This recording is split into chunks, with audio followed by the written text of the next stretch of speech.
Jacques Lacan was the greatest French psychoanalyst of the 20th century. He was also something that's come to feel rather odd, an intellectual celebrity, as much of a focus of gossip and curiosity as a pop star. He hung out with famous artists and writers, he had a fabulous head of hair, he attracted beautiful women. Jacques-Marie Émile Lacan was born in Paris in 1901. His father was a successful businessman, a major figure in the emerging soap industry. His mother was a pious Catholic.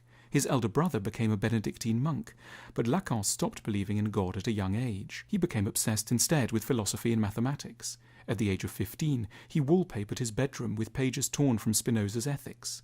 At university, he studied medicine and specialized in psychiatry. Lacan wrote many essays and published transcripts of the seminars he gave. He liked to present his ideas in highly complex ways and often deployed mathematical equations and diagrams. He didn't write very clearly, but beneath the complex surface, Lacan made some extremely useful additions to our understanding of ourselves. Lacan was deeply interested in an event that occurs in the life of every child, the first time that they recognize themselves in a mirror. They have the hugely distinctive and strange experience, which no dog or chicken has ever had, of looking at their own reflection and thinking, that is me? Crucially, the moment, which Lacan called the mirror phase, can feel very unsettling because the face in the mirror doesn't necessarily look as we feel. Inside, we are a formless, continuous stream of consciousness made up of speeding thoughts, desires, and images. We are polysexual, chaotic, ever-changing, and ambivalent to the core. But on the outside, we seem like a more or less stable entity with composed and symmetrical features that betray almost nothing of what's going on within. We have only words to try to transcend the gap, and most of the time they fail to do justice to our real intentions.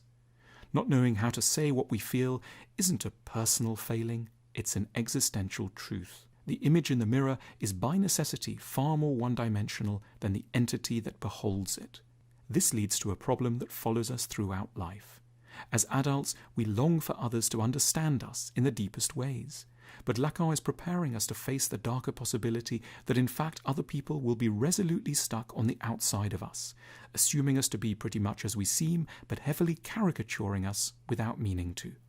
We're understandably reluctant to accept this loneliness and are consequently very concerned to control the external appearances that we present. That's what the fashion industry trades on.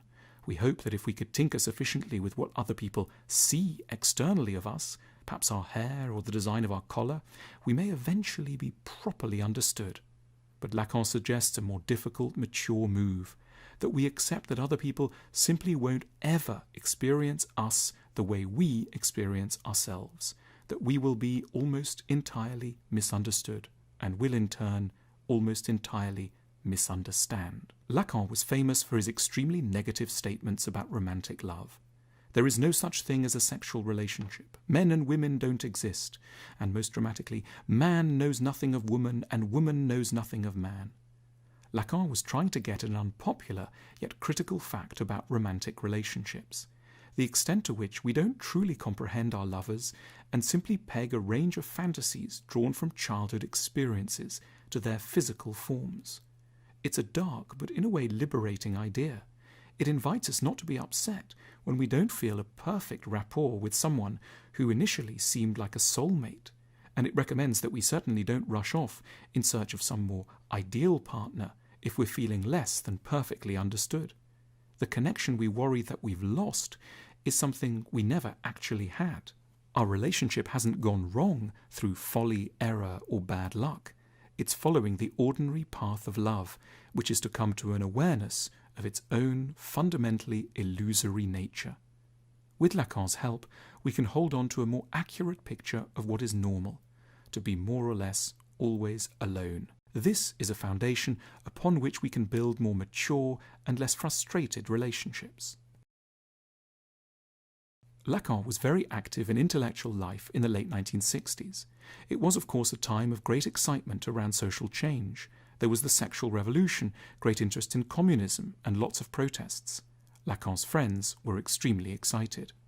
Lacan sympathized, and yet when he saw the increasing numbers of student protesters, he told them, "What you aspire to as revolutionaries is a new master, and you will get one." Lacan suggested that though we believe ourselves to be democrats, most of us are remarkably interested in finding and then worshipping authority figures who will promise us the earth.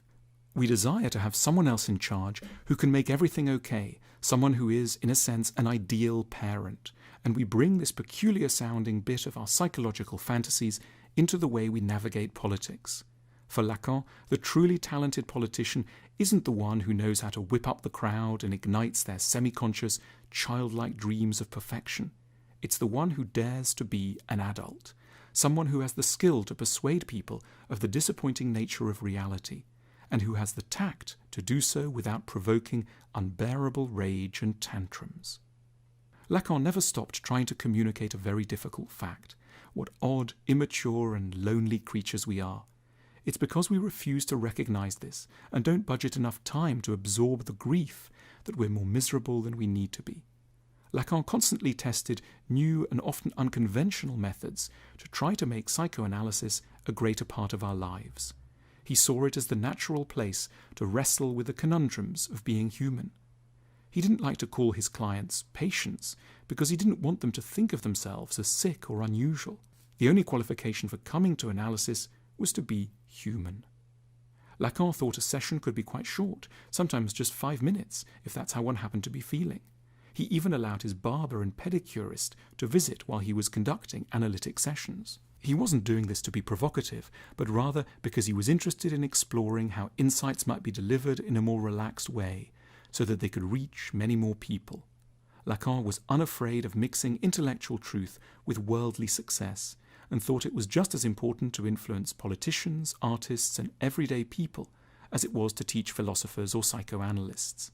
He continued to lecture around the world right up until his death at the age of 80. Though an atheist, Lacan had occasionally spoken of a wish to have a grand Catholic funeral, ideally either in Venice or Rome, but it wasn't to be. He was buried quietly near his country house in the modest village of Guitrancourt, not far from the northeastern suburbs of Paris. Lacan had big ambitions for psychoanalysis.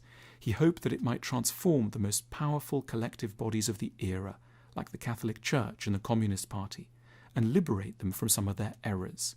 He believed that in the future, psychoanalysis would become widespread and normal, ingrained in the way people think, a part of the business of ordinary life. It's an important project, and we're still at it today.